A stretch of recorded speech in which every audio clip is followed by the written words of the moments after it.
Hello, everybody. Welcome to episode funniest number on earth, 69 of Benching and Bullshitting this week. I'm happy to be back. We have not gone live. Hang on, it's on my notes right here since March 18th. So we've not been talking a lot. We've been doing a lot though. So we're going to talk about it today. It's been a good month. Been really enjoying life and enjoying lifting. Training's been going real well. So we're going to talk about a lot of things here today. First off, again, welcome to Benching and Bullshitting, episode 69. Yes.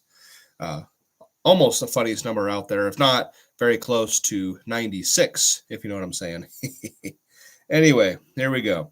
So, anyway, I'll start with training like I always do. It's been going real well. 2 weeks ago, this past weekend marked 2 weeks. So 2 weeks ago, I busted through the barrier, getting back into the heavy stuff.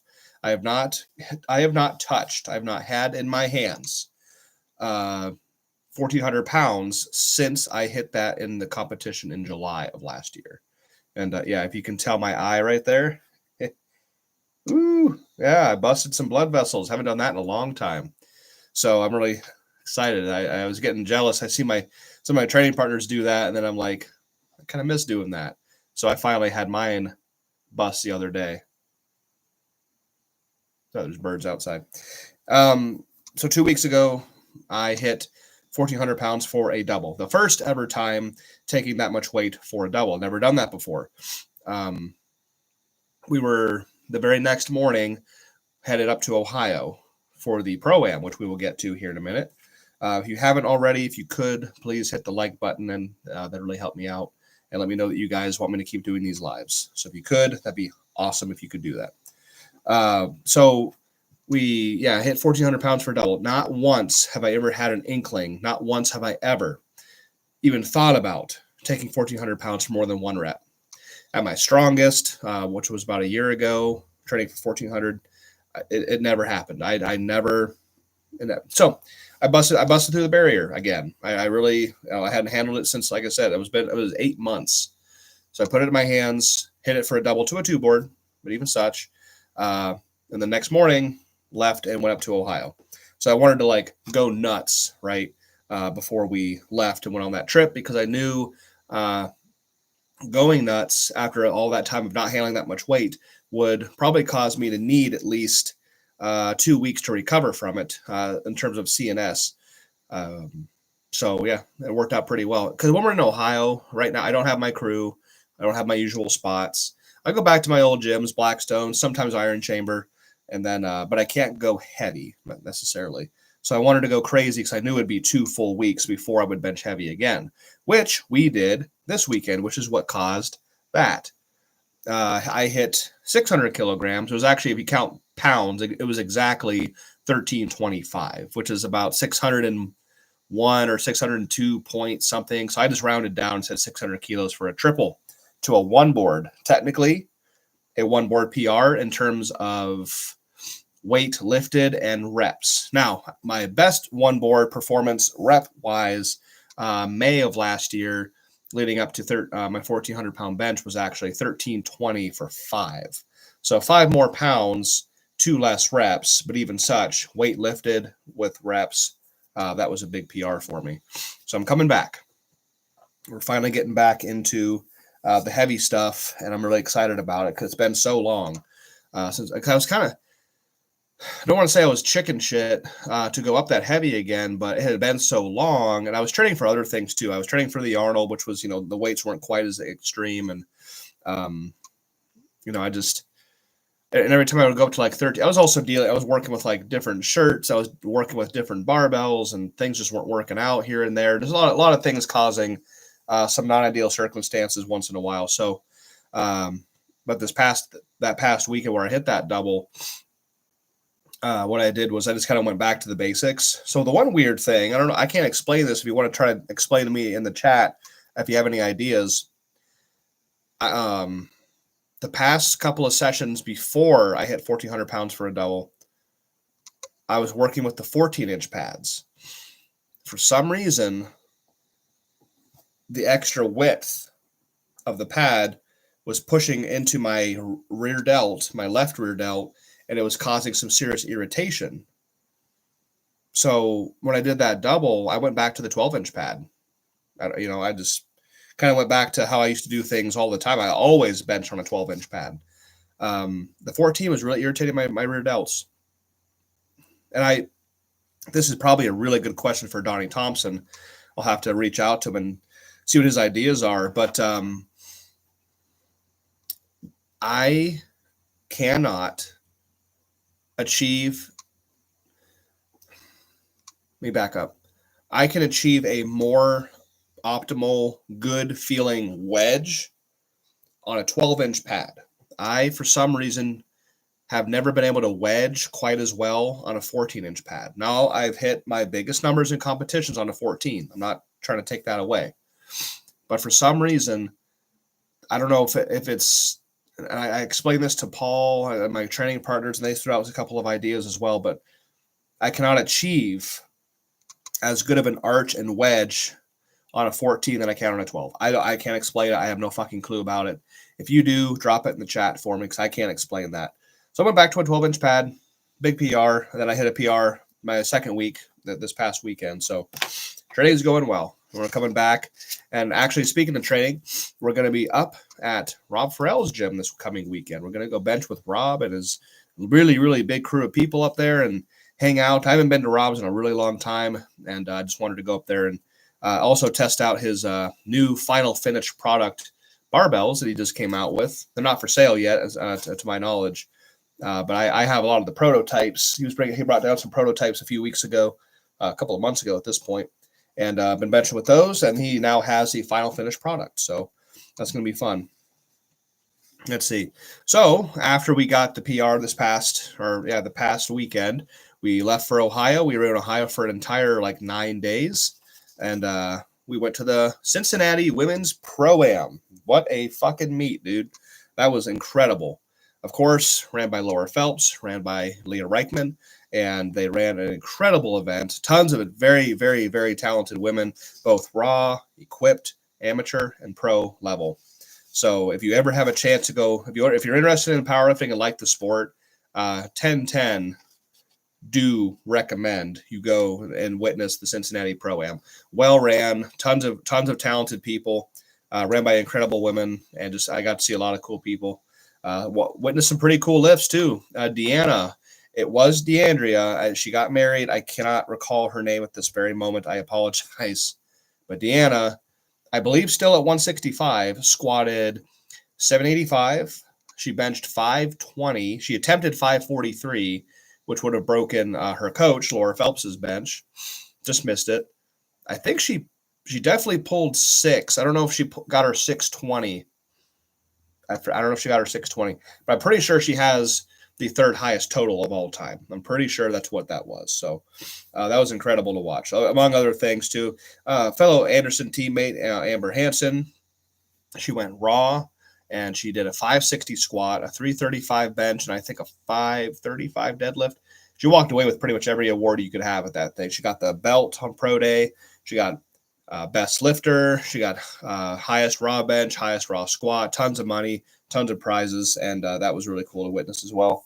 There's so many other women that I could talk about. I just can't remember everything at this very moment, but it was a good time, very good time. Speaking of the Pro-Am, if you're on YouTube and you saw my channel, I got dry needled for the first time ever. That was an experience, and not going to say I will never do that again, but I got my left forearm dry needled, the forearm that keeps getting pissed when I'm doing all these heavy lifts. And I saw her table. She had a table set up. I don't recall the name of the company, but she had a table set up, and I was seeing people getting massage, deep tissue work, cupping, and I saw needles. And I'm like, I've never done that before. Maybe it's like acupuncture. Going over, I talk to her, I tell her what's going on with my arm, and she goes, "Oh, well, we could dry needle that." I'm like, I ain't cool. I mean, I know I got tattoos, but I ain't cool with needles because of I'll tell that story later, because of my final physical getting out of the Marines. That has pretty much done it in with me as far as getting stuck with needles goes. But yeah, she said, yeah, we can do that. So she lays me down. This is about 4 o'clock in the afternoon on Saturday, by the way. So that's important later on in the story. So she lays me down. She said, we're going to start with a advanced technique first. And then if you don't like that, we'll go to something a little bit less intense. I'm like, oh, okay. I'm not watching. I'm laying flat with my arm like this, and she's doing it here. And Katie's, of course, recording and getting the footage for YouTube. And she takes the needle, she puts it in. You don't even really feel I mean, these are paper, like hair thin needles. And she puts it in, and then she pulls my skin tight, and she goes all the way. And this thing's about, I don't know, that long, all the way in, out, starts like needle fucking my arm. And I only could withstand about 20, 30 seconds of that. And I started, nope, stop, no more. So that was too intense. So she took 8 of them, 2, 4, 6, 8 in my forearm, and let them sit there. And then every 5 minutes, she would like twist each one a little bit, let it sit for 5 minutes, and twist it and let it sit for 5 minutes. So that was interesting. My arm was sore as shit afterwards. I had no function of my hand. I couldn't, it was hard to steer when I was driving. I couldn't grab anything with my arm. This is again about 4 or 5 o'clock in the afternoon on Saturday. Now I iced the shit out of it at the hotel room Saturday night. I woke up Sunday morning about 7 o'clock. We had to get to the vendor. The vendors needed to be there early, and I forgot she did it. I totally forgot she did it because there was like almost no pain.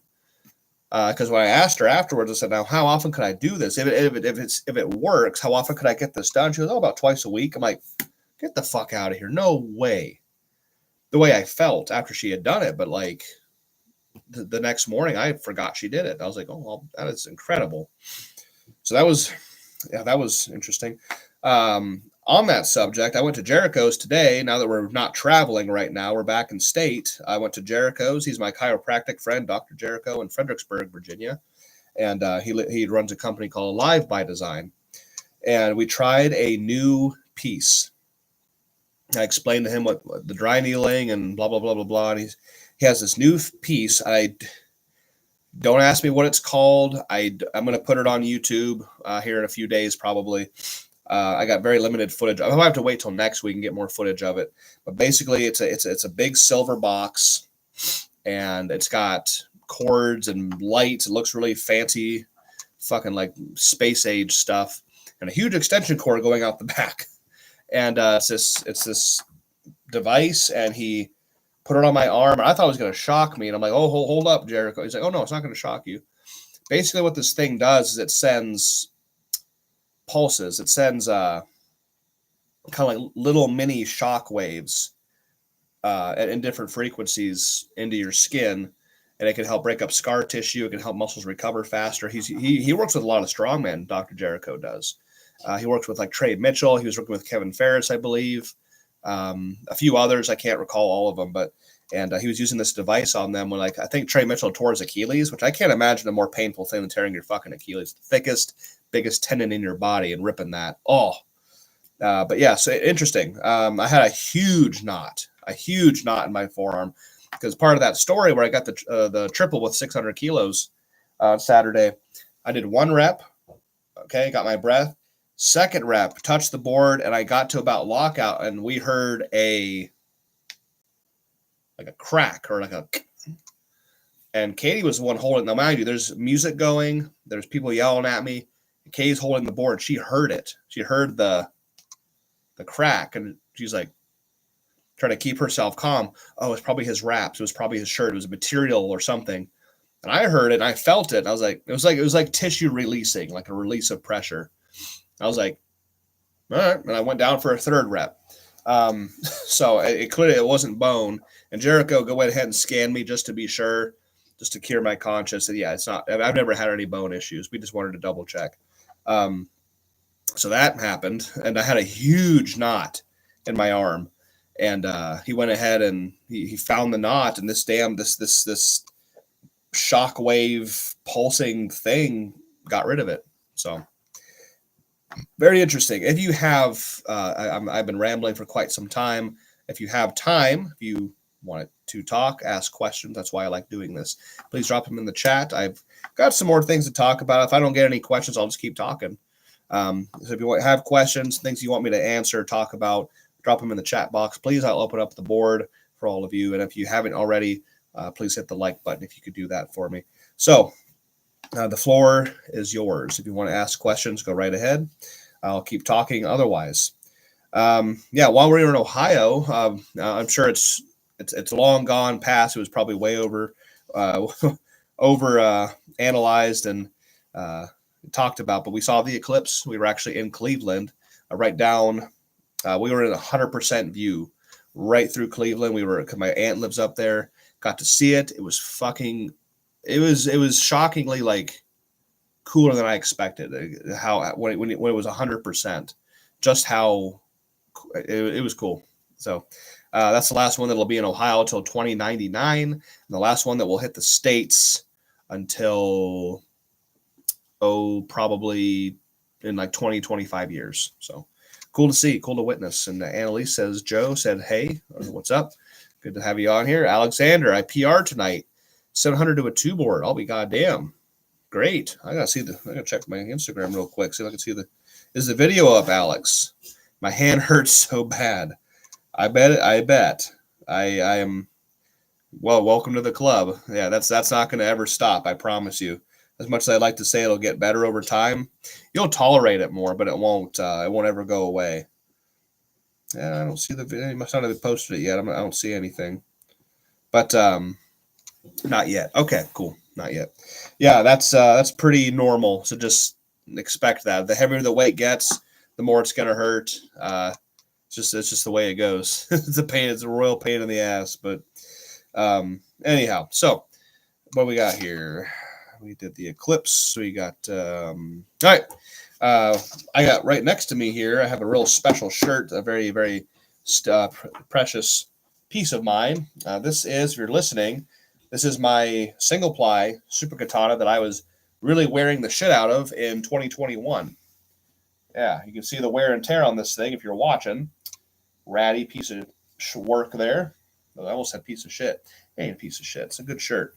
That is my shirt that I did my 1120 bench in at that time in June of 21. And I have that sitting here because we need to add a little bit of length to the bottom of it. But Rob's meet, July 20th. Very interesting. I signed up for it. It is 2 attempts single ply, 2 attempts multiply, 2 attempts unlimited for a combined total. So that has forced me to say, yeah, I'm going to do it and get back into the polys. And it's been a royal pain in the ass. But this thing, you're not going to be able to see up close how absolutely worn out this material truly is. But this thing has about a year of use in it and probably 4 or 5 separate competitions in it. I benched 1,000 in January of 21. I used it to bench 1,050. In March, I did 1,080. In June, I did 1,120. In July, I did 1,060. And then I bombed out November of 21, where I attempted 1,070, 1,140, 1,150. That's how much use that thing has, with all the workouts in between it as well. And that's going to be my single ply shirt of choice, because I was trying to use a single ply F6 that I had altered right before I got into the band shirts. I had it sized down considerably, and it's just too damn small. So I went back to the 1120 single ply shirt, and I think it's going to be the one. So that's going to be an interesting competition. Looking forward to it. Got about 3 months to go. Devin says, hypothetical question for you, Jimmy. If you had to train, I'm assuming MF is Monday through Friday, and could only do 1 exercise per day, but you could do that exercise for several hours, what bench-specific exercise would you pick? Oh, if you had to train Monday through Friday, can only do 1 exercise per day. Okay, so one day, let's see, I train 5 days a week, so let's see. Monday, I would do my shirted bench, just shirted bench. That's it. Shirted bench. Okay. And then, Tuesday, I would do, that's tough, a back move. Let me think. Probably a Penlay row from the floor.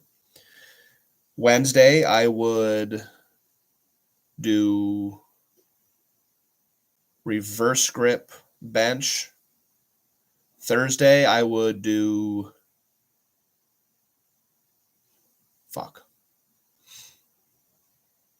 I'd probably do standing barbell wrist curls, and then Friday I would do deadlift.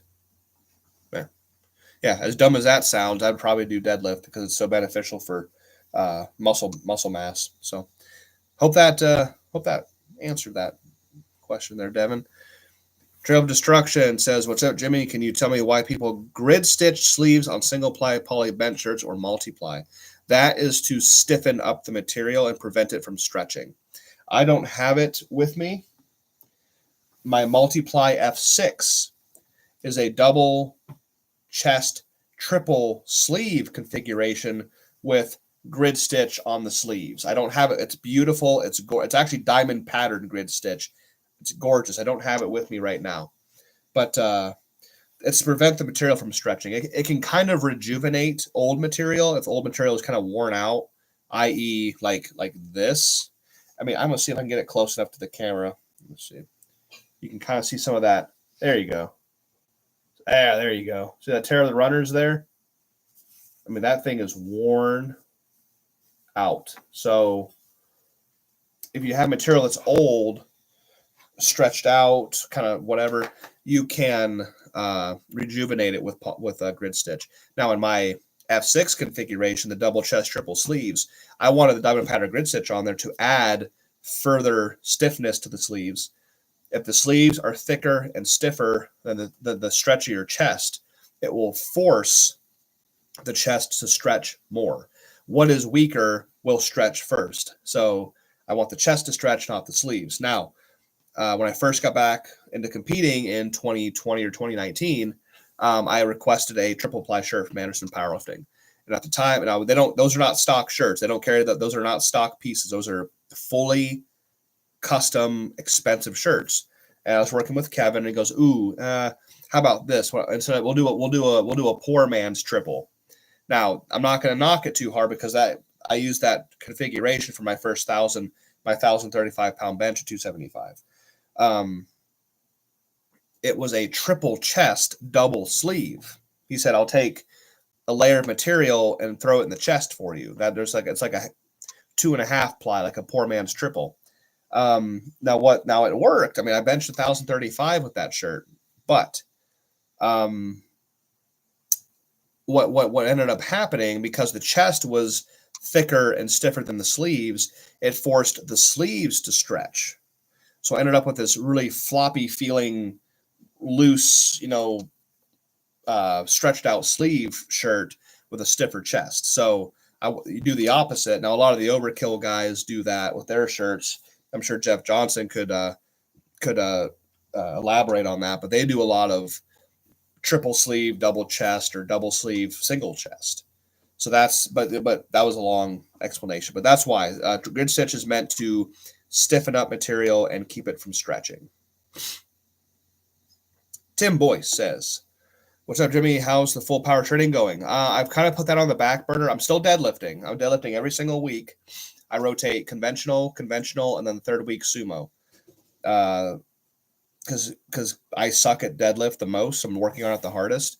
But squatting was really fucking up my bench. So I decided to put full power on the back burner because I want to get a bench number off my back. And I can't achieve that bench number while training full power.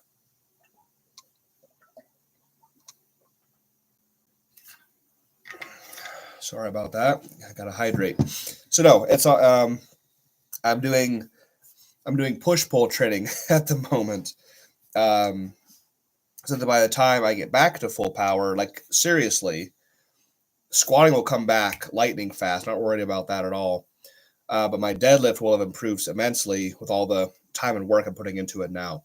So I'm kind of not doing it right now, but I will come back. David Harrington, how much difference would you say a beefier collar makes when most of my stretch marks in my single ply shirt are in the chest plate? Well, you want to use the chest plate the most, especially when you're using you're using F6s right now or katanas.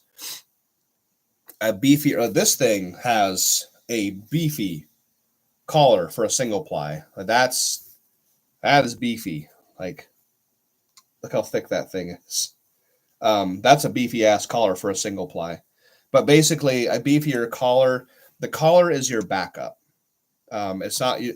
We're not SDP folks tend to bench with the collar, which is why they're that wide and that thick and that scooped. Um, but with katanas and F6s and things, we use the chest plates mostly. So that collar is more or less a backup. So if you need like a lot more shirt for a really big attempt, you can pull that collar down and get it involved with the chest plate. So it's not super important. I mean, I'm a bigger fan of twisting the sleeves of my Titan shirts and tightening the chest plate up that way rather than pulling the collar down. So it's not necessary. It's not a huge thing, but it does it can make a difference. It's your backup. David says, for leg drive, do you prefer a wide stance or a close stance pushing off quads? Mostly why? Well, I prefer a wide base. I prefer a leg press position because I always ask people if you're tucked up underneath the bench. And not that that's bad. A lot of big benchers bench that way. Mendy, Greg Powell, just to name a couple off the top of my head. But other big benchers, myself, Ryan Kennelly, Gene Richlack, say, right, bench with a wide base. But I always ask people, can you leg extension more weight or can you leg press more weight? Pretty simple answer. You can leg press more weight. So if you tuck underneath the bench on a toes up position, you are limiting yourself. You're limiting your leg drive and your stability to your leg extension strength, as opposed to if you were out wide and flat footed, you now have your leg press strength to add leg drive and lateral stability. So that's why. Let's see. Michael says, almost dropped 600 on myself a few weeks back. I'm going to sneeze in a minute, so I apologize. I'm going to try to get off the mic when I do. Michael says, almost dropped 600 on myself a few weeks back. Thanks, Dave's face savers. When I heard a pop release behind my elbow. Ooh, that sucks. Freaky but no pain after weird experience. That is kind of weird. It could have been, I mean, if you're using a poly, I've had material where, say here's a good example. So what I'm doing for y'all listening is flipping my shirt inside out to reveal the giant fin that is the seam on the inside of my shirt here on my sleeve. See this big fin right here? Okay. So I've had it before where this fin has folded. The camera's backwards. Where the fin is kind of folded, or it's in a position where I'm bringing a weight down. It'll actually it'll hear that it'll pop like that. It'll move. So I've had that happen before. That could be what it was if you had no pain. It could have just been the material moving under pressure. But if you have no pain, I'm glad you didn't get hurt. Yeah, face savers are an app. If there was such a thing, if I was the CEO of powerlifting, I would outlaw the use of benches that don't have body savers on them for competitions.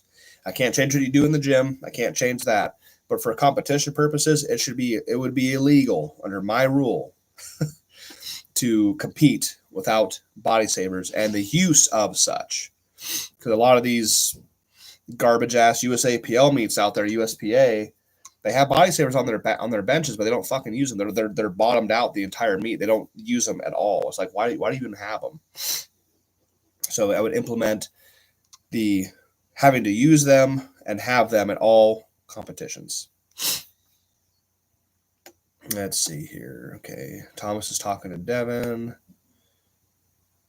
Let's see. Okay, Devin, you guys are talking. Oh, here we go. Jeff Johnson says, hey, Jim, I PR'd at my comp 2 weeks ago at 655. Okay. You PR'd at your comp at 655, but I've hit 715 multiple times with way more in the tank. I feel like 750 is there, but at the meets lately, I fall apart. Probably mental, but any advice? That's tough. So I think it is mental. I don't know. It could be. Let me just talk out loud. Think out loud. Of course, I'm talking out loud. Fucking idiot. Think out loud. Think out loud. Confidence. It could be confidence. It could be. Okay, I'll talk on a mental note real quick. So how we are in the gym, how I am in the gym is exactly how I am with the competition. Okay. So in the gym with my buddies, with Katie, with all my friends, we're goofing, we're laughing, we're bum fucking around, we're, you know, making jokes and fart noises and being funny and haha and getting work done, of course, but we're being normal. And that is normal. Um, we also, very important, I don't know if you do this, we also bench on Saturday mornings. Why is that? Because most competitions are on Saturday. So I want to be very, very accustomed and used to benching on Saturdays where I'm more likely going to be benching in the competitions. Now, some meets are 2 days, like a lot of IPA meets, York Barbell are 2-day meets. That's different. But so I try to 100% absolutely mimic the competition experience, right? So compete on Saturday, train on Saturday, shirted bench. My mental fortitude with my guys, with my friends, with Katie, we're being fucking morons in the gym. We're just having a good time. When it's time to be serious, it's time to be serious. I get in the great mental headspace. And we go to the competitions. Let's just say I do that. Let's just say I'm like that in the gym year round. And I train. I compete once a year. Why on earth would I show up to the meet and be different? You know what I mean? Like I'm so successful in the gym. I'm hitting PRs all the time. Like you're telling me you're hitting PRs. You're hitting 715 multiple times. You think 750 is there, but you're benching 655. So if I'm one way in the gym and I'm super successful, and then I turn around on a weekend to go to a competition, I change everything, and I'm like, it's all I'm here to, and I get in my head and I start acting different. I'm a very routine creature. See, so when you see us at competitions, we're doing the same shit that we do in the gym. We're laughing, we're hooting and hollering, we're being dumb, we're making jokes, or we're it's having a fun time, enjoying it. That's why we do it, man. You got to enjoy it. So, and then when it's time to walk up to the competition bench and get on the platform, then same thing I can do in the gym. It's time to now it's time to get serious and get in the right headspace. Now it's time to perform. That's kind of maybe that's what it is. I don't know. If you're going to a competition and you're changing everything because now it's game day. Now it's game day today. We have to do everything different. We got to be serious here. We got to do this and this and this. But if you don't train like that, then it's not you're not gonna be successful. So now if you compete that way, but you also train that way, if you go to the gym and you're got the West Side mentality and that's normal, then that will work because that's apples to apples. But again, that was me thinking out loud. There's probably a lot more I could get into, but I hope that helped. That's just kind of me thinking that could be it. Because if you're strong enough to hit 7+, 750, but you fall apart at the meet, I think it's just the competition's just getting to you mentally. I mean, I'll be point blank honest. I cannot crawl underneath 1,400 pounds to be successful if my head is not in the right space. Like I have to have mental fortitude. So of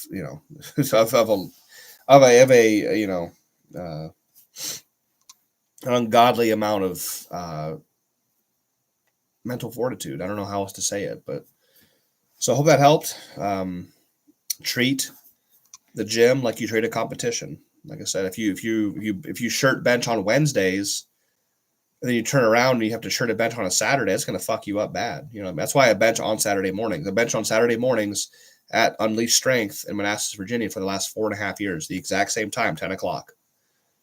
10 o'clock. And I know a lot of people don't like that I take all the kilos on Saturday mornings, but it's like, even Joe himself will say our crew gets priority on Saturday mornings. That one day a week, you can do your 8th SBD day that week with pound plates. It's not going to hurt you. So anyway, if I could lift with pound plates, I would, but I've maxed out the capacity of barbells with pound plates, so I have no choice but to use kilos, as much as I don't like kilos. But on Saturday morning, it's a must, and I know I'm going to compete with that too at some point, so I have to get used to them.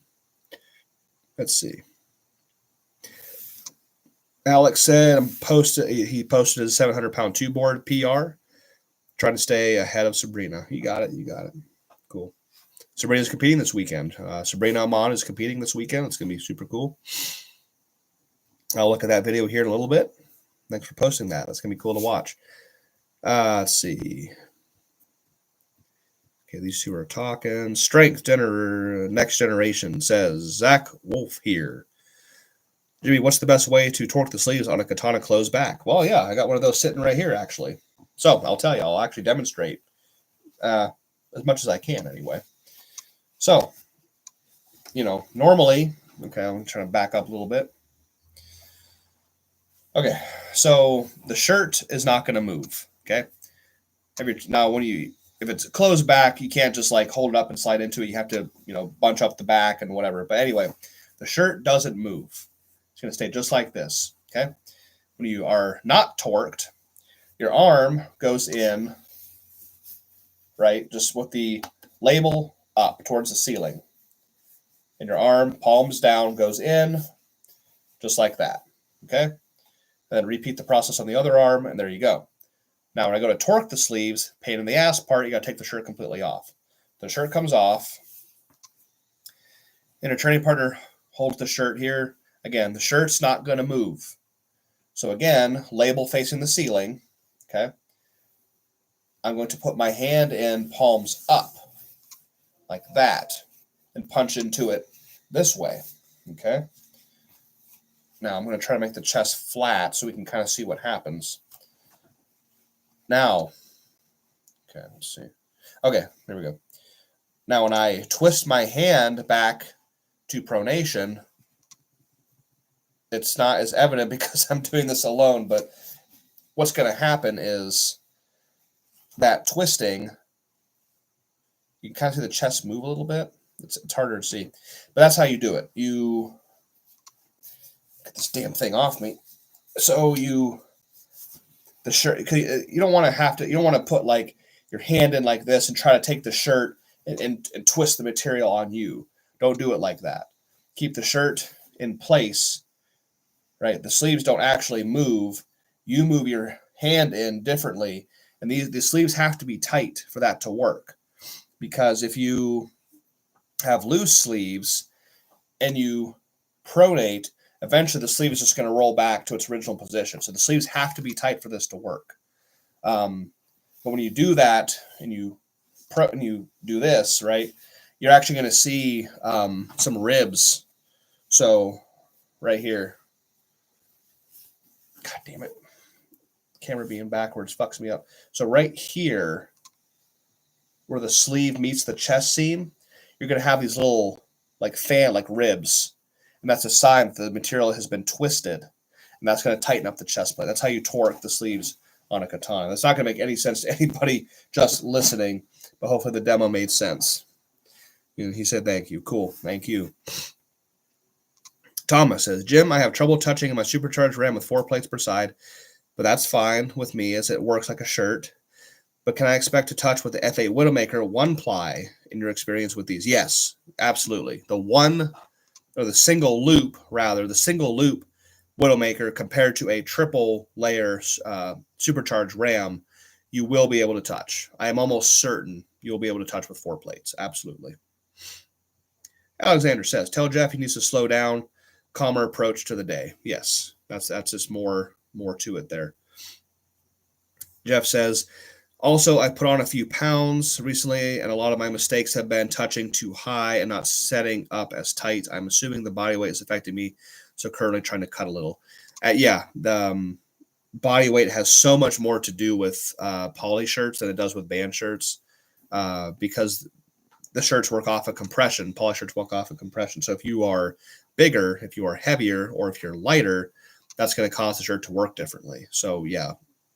Losing 2 pounds or getting 2 pounds with poly is absolutely can absolutely make or break the shirt. So pay attention to your body weight. When I'm benching in polys, every single time I bench in a poly, leading up to all my big poly benches, I'd show up to the gym and I'd weigh myself, and I'd track that. I don't have to write stuff down. I can track it in my head pretty good. But I was like, okay, today I'm 320. And I see, and I kind of recall what I've eaten, how much hydration I had, how much sleep I got the night before. I see how I performed that day. Coming the next week, oh, I'm 322. And now I see how much different the shirt behaves at 322. And I see this pattern. Okay, I'm 325. Wow. Oh, now I can't touch anything. Oh, today I'm like 319, 318. I see this pattern and I keep track. So that way, when I show up to the meet and I weigh in, and I'm like, okay, I'm 325 or I'm 322. I know from experience over the last 6 or 8 months, wow, I know how the shirt's going to perform based on my body weight. So you have to track your body weight consistently. That's one of the most important things with poly benching. That's how there's so much more detail that goes into that, like tracking the body weight, obviously just mastering poly shirts, which is very hard to do, and how you wear the shirt each time, things like that. But leading up to my 1120 single ply bench in June of 21, there was a lot of detail and science, if you want to call it that went into that. Tracking everything, body weight, how the material was, how much wear and tear was on the shirt, how I wore it. There's a lot that goes into this shit. Let's see. Devin says, Jimmy, question about the F8 Widowmaker. Cool, I like those. I got a lot of experience with those. I've been using my supercharged Ram 2-ply for about 2 years and want to upgrade to a better adjunct. Thoughts on the 3-ply Widowmaker? Let's see. Well, the supercharged Ram is a 3-layered piece. The Super Ram is 2, and the Ram is 1. So Ram 1, Super 2, Supercharged is 3. The 3-ply Widowmaker, oof, boy, those things are monsters. I'll say, no problem, Devin.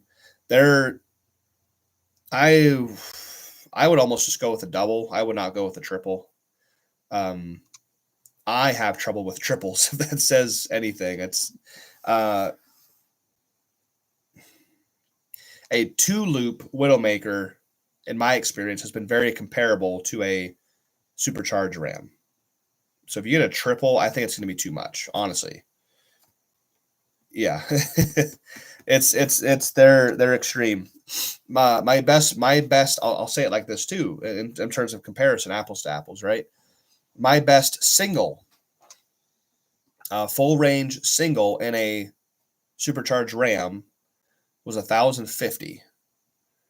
Now, I've not done that, matched that, or eclipsed that with a Widowmaker yet. However, my best reps in a supercharged Ram with 1,000 pounds, I believe, was 2 or 3. And about 4 or 5 weeks ago, I did 5 reps with 1,000 pounds with a 2-loop Widowmaker. So 2-loop Widowmaker, I can rep 1,000 for 5. And that was after 5 sets before. I did 6 sets of 5 that day, from 800, 850, 900, 950, 1,000. 5 or 6 sets of 5. So I ended on 1,000 for 5 after I did 4 or 5 sets before that of 5 in ascending weight. But my best single rep was with the supercharged Ram at 1,050. So you could argue either way. But a triple, they're extreme. I would just there's no other way to put it. They're extreme. So I would go with a 2, honestly. If you want a good discount code, anybody who's listening, at AndersonPowerlifting.com, if you use code Kolbstrong right here, KOLBSTRONG, one word, Kolbstrong, is 10% off anything in the entire store at AndersonPowerlifting.com. That does not apply to the F8 Sportcraft barbell. That does not apply to that barbell. Everything else in the store. We have 2-loop and single-loop Widowmakers at Anderson Powerlifting, and that will save you 10%. So if you want to use that, use my code. That'll save you some money. The triple plies, I think you can only. He also makes a 4. If you can believe that. Rob also makes a 4-layered or 4-loop Widowmaker. I'm almost tempted to try one, but to get the size right, and I know I use XL 2-loop Widowmakers. So if I was going to go with a triple, it'd probably have to be a 2X, I would assume. If I went with a 4, it'd probably have to be a 3. You know what I mean? Like the sizing. I know the 2-loop XL works perfect for me. That's why I continue to use that. So Yeah, so I hope that helped, Devin, and that looks like that's great. So let's see. Thomas says, reason I asked is because I understood the F8 one-ply Widowmaker is often stronger than the supercharged RAM, and since touching is my lack of skill. The single loop Widowmaker, no, I wouldn't say the single loop Widowmaker is stronger than a supercharged RAM. A two loop, like I was just discussing with Devin here, absolutely is comparable, if not stronger. But the single loop, I wouldn't say is stronger than supercharged RAM. Given such, like I said, my I have not benched 1,050 in a single loop Widow or a one ply Widowmaker. No, so I think you'd be fine with a one loop touching with 405. I don't think it's going to be a problem for you. What else do we got on my little list here? We got a little bit of a pause. AMRAP April, the Kolbstrong Scholarship. AMRAP April has been going on this entire month. We've been behind. We've been busier than shit. Please enter that. If you go to the Kolbstrong Scholarship Instagram page in the link tree, it's a challenge. You sign up with a little bit of a fee. You post your video of you either benching or deadlifting 225 for reps. And it's going to a good cause. It's going to charity. Basically, it's our nonprofit, and it's called the Kolbstrong Scholarship. And at the end of it all, we pick the winner who did the highest number of reps. They get a small cash prize from us, but basically the lot goes to the Kolbstrong Scholarship. So please, if you have a chance, go to the Kolbstrong Scholarship Instagram page, enter AMRAP April, help us out. That's our first fundraiser of the entire year. We're trying to gain some traction and get the scholarship going. We have guaranteed 3 athletes for next year already, almost 4. We're trying to get as many athletes sponsored as we can for next year, starting in January. So if you want to do AMRAP April, just go to the link tree. You can go to my link tree as well at Kolbstrong on Instagram, or just like I said, go to Kolbstrong Scholarship on Instagram and follow the link tree, and it'll tell you everything you need to know to enter AMRAP April. I have a band shirt program finally available at Kolbstrong.com. The training that I did to bench 1,400 pounds, verbatim, crossing my I's and dotting my T's, the 12 weeks leading up to my 1,400 pound bench, that entire training is my band shirt program. It is on my website. That is in addition to the K.950, which is the training I did to get my multiply 950 bench at 242 back in 2014. That was a long time ago. My 1120, my K.1120 program, my single ply program, is also on that site. And I finally came out with my band shirt program. So it is available at Kolbstrong.com. I believe they're $50. It's a pre-written program. Again, it's the training that I did. It's my training that I did leading up to that 1,400 pound bench press. So if you want to go check that out, it's on my website. If you're in Connecticut, around New Haven, possibly I might be doing a seminar around New Haven. It's actually called... It's not new. It's near New Haven. Let me just double check real quick here. Because I have Guilford, Guil Ford, Guilford, Connecticut, near New Haven. If you're in that area, possibly in August of this year, I will be hosting a seminar at a gym there. A gentleman reached out to me asking if I do seminars. I said yes. Connecticut is within reasonable driving distance, a little bit of a pain in the ass going around New York City, but even such, I will be hosting a seminar there possibly in August. So if you're interested in that, details will come out way before then, as long as he's good to go with that and can schedule it and get it going. So I would look forward to the updates with that. That's not set in stone, but that is in the talk. I do offer seminars. You have to reach out to me via Instagram or email. I do have a rate that I discuss with our experience doing seminars and driving multiple different distances. Our rate is set because of, just the way times are, and we have to make money doing it. But I love doing it, love talking. There's no minimum head count. There's no time limit. We work out afterwards if you want to. Go out to eat. It's this whole big thing. It's a full day deal. Just reach out to me and ask, and we'll set something up. In June, this is exciting. In June, I'm going to take my friends on a Ohio gym tour. So there's a meet June 15th, York Barbell Hall of Fame. It's a one-day meet. It's a push-pull meet at York Barbell. A few of my friends are doing it. And then that next week, they're going to all come up to Ohio. And I'm going to take them on a gym tour Tuesday, Wednesday, Thursday, and Saturday. So it's going to be Iron Chamber Gym, Blackstone's Gym, Laura Phelps's The Hive at Tiger Fitness, and then Elite FTS. And with Elite FTS, I'm also going on the Table Talk podcast again. So I'll be looking forward to that. Table Talk podcast in June. This will be my second showing. I'm looking forward to talking to Dave Tate. I had a blast doing it last time.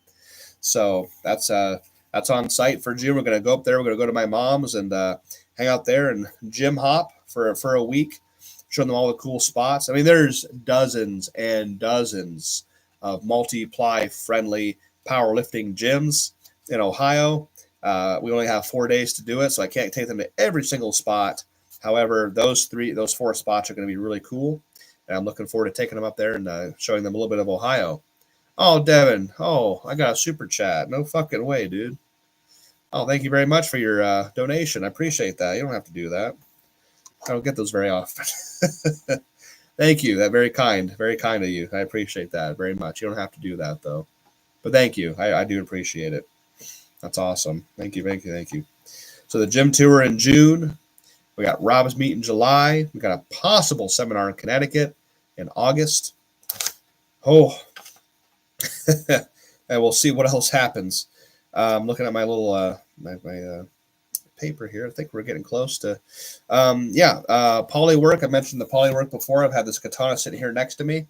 Again, I don't have it sitting right here next to me. I wish I did. I was unprepared for this live. Rob Farrell is coming out with his own line of F8 poly equipment, briefs, suits, and bench shirts. Very, very cool. So check those out. It's on his site, I believe. They're available for purchase. I have one, again, not here, sitting with me as I speak, but so it's they're going to be strong pieces. He got good designs. He's got good material, and it's Rob Farrell. It's going to be quality. So, yeah, I have one. I have not worked in it yet. I have not been in the shirt yet. I meant to, but the material is so damn strong. I know that because I had to stretch out the sleeves a little bit to make it fit. And the football trick took considerably longer to get the sleeves to open, and they're not even open yet. I'm talking like 4 or 5 days. And I still don't have them stretched out yet. So I know the material is really strong, which tells me I don't think I have enough time to break it in before the meet in July. So I'm having to resort back to my old gear, my katanas, and my Multiply F6 for that. So it's going to be cool. Let's see. David says you should take a Michigan detour to Crocs. I don't know. Maybe. I definitely want to come up sometime. I'm not sure if we'll be able to facilitate that on this trip, but I want to do this. If it works out good, everybody really enjoys it, I want to keep doing this over and over again. So we might divert and do a northern Ohio gym, because most of these, northern on the western side of Ohio, because most of these gyms are in northeast, and then Laura's is obviously down on the southern corner, southwestern corner. I know Tyler Butcher is up in Toledo, and you're up in Detroit. So, yeah, maybe the next time we do one of these gym hop tours, we'll have to make it up to you guys. That'd be cool as shit. Devin says, free and fro from the code, it should be 1,000. Well, I'm flattered. I do appreciate that. That's believe it or not, that's a lot of money to us. $10 is very nice of you. I do appreciate that very much. I do. So thank you very much. Let's see. Thomas says, this meet of Rob got my brain into creativity mode too, but I think it would wreck people too much. Oh, well, go ahead and let me have it. What do you got, Thomas? I want to hear it. I want to come out with a challenge. I'd also want to participate, which kind of feels shitty of me. I wanted to come out with a Kolbstrong bench challenge, like an annual thing, where it's you wear whatever you want. You wouldn't even have to wear a singlet of this thing. It would be non-sanctioned. That's the problem. Like I want there to be like like cash prizes of a substantial amount, but I don't have deep pockets, and I don't have the means to do so. I'd have to get a lot of sponsors. But I wanted to come out with the Kolbstrong bench challenge, where it was 1,000 pounds but for reps. So you get 3 attempts, but each attempt is a set. Now it's judged based on you get a press call each rep, and when the rep is locked out, you get the judge calling like a 1. So if the judge doesn't say call a number, it means you're not locked out. So you have to fully touch, get a press call, lock out 1. So it'd be something like that. Non-sanctioned, of course, just for fun. But like I said, I'd want to participate, which would maybe be shitty. But so maybe somebody else can host that 1,000-pound bench challenge, and I'll do that instead. Thomas says, basically at SBD full meet, 1 attempt per single multiply limited bandy. But I was thinking initially 2 attempts per lift, but that would be 6 squat, 6 bench, 6 deadlift. That would be insanity. It would be insanity. We're doing 6 attempts for bench at this thing. It's 2 attempts single, 2 attempts multi, 2 attempts unlimited. So it's going to be a day. It's going to be a long day, even though it's a bench thing. He invited, him and Tiff invited, I think, 30 people. The last time I checked the roster, I think there was only about 10 signed up. Jeff Johnson, me, Carlino, Jamie Mata. I'm very unfamiliar with a lot of the names that are on that roster, but those are a few that I do know. So it's going to be a cool day. I'm looking forward to it. It's up in Clarion, Pennsylvania. That's near Shippenville, I think. It's the exact same distance to get there that it is to get to Rob. So while I'm there this weekend, I'm going to get more information from him and kind of talk about it and stuff. So it's going to be a fun weekend. I'm looking forward to it. Not been to Rob's in a very, very long time. We have a few minutes left. I'll do a couple of plugs real quick. I've talked about pretty much everything I wanted to talk today. Training has been fucking amazing. Like I said, I busted out my eye. It's been awesome. I haven't done that in years, man. Again, AndersonPowerlifting.com. Kolbstrong is your discount code for 10% off anything in the store. If you need bench shirts, squat suits, deadlift suits, belts, chalk, ammonia, F8 equipment, bench shirts, Widowmaker, supercharged rams, anything you can think of, we have it at AndersonPowerlifting.com. 10% off using code Kolbstrong. That's KOLBSTRONG, one word. 10% off. We also have the Kolbstrong Scholarship. We raised $1,000 in $1,000 increments for your young powerlifting athletes between the ages of 13 and 23. We host events every year, fundraising events. We also take donations. We accept donations graciously because we're really, really busy. We raise $1,000 increments, and we pick young athletes. All they have to do, starting in January 1st of every year, go to KolbstrongScholarship.com and follow the process how to apply for the scholarship. The entire month of January, we accept applications from these young athletes. All they have to do is be between the ages of 13 and 23, not 12, 13 and 23. And they have to be a competitive powerlifter. As long as they have 1 verifiable meet under their belt, they qualify. Tell us their story. We review all the entries and we pick. If we raised $4,000, we pick 4. If we raised $12,000 like we did last year, we picked 12. This year we picked 3. We had raised $3,000. Or was it 4? It was 4. We raised $4,000. So we've helped a total of 19 athletes between the ages of 13 and 23. Interested in that, again, go to KolbstrongScholarship.com. Go to the Kolbstrong Scholarship Instagram page. AMRAP April is happening right now. Our fundraiser for April is AMRAP April 225 bench for reps or deadlift for reps. If you're interested in doing that and joining and helping us raise money, go to Kolbstrong Scholarship on Instagram. Follow the link tree. Go there.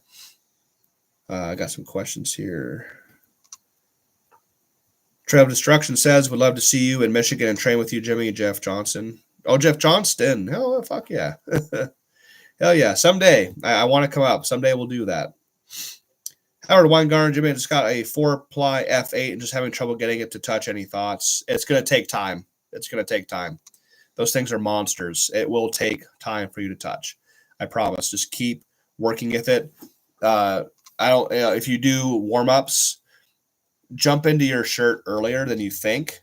Get that material moving sooner. Don't just wait to your top weights. Throw the shirt on sooner. Like if you warm up in a Widowmaker to a certain point, cut that in half and throw the shirt on. I mean, it's going to move comically a little bit, but you got to get the material moving as much as possible to get it worked in.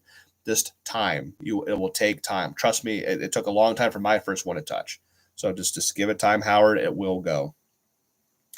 And then Thomas says, yeah, so then maybe 3 attempts each, single, multi, and unlimited each, all in one. Good idea. Not a bad idea. Maybe it'll come true someday. That's my hour, everybody. It's been a pleasure talking to you all. I wish you all the best. We're going to hopefully be in state for the next couple of months. So we should be back here Monday at 8 p.m. Eastern Standard Time for Benching and Bullshitting. This has been episode 69. Episode 70 will come around next Monday, 8 p.m. So, hey, have a great week, everybody. Good start to your week. Good, strong weekend. We'll talk next week. All right. Stay strong, everybody.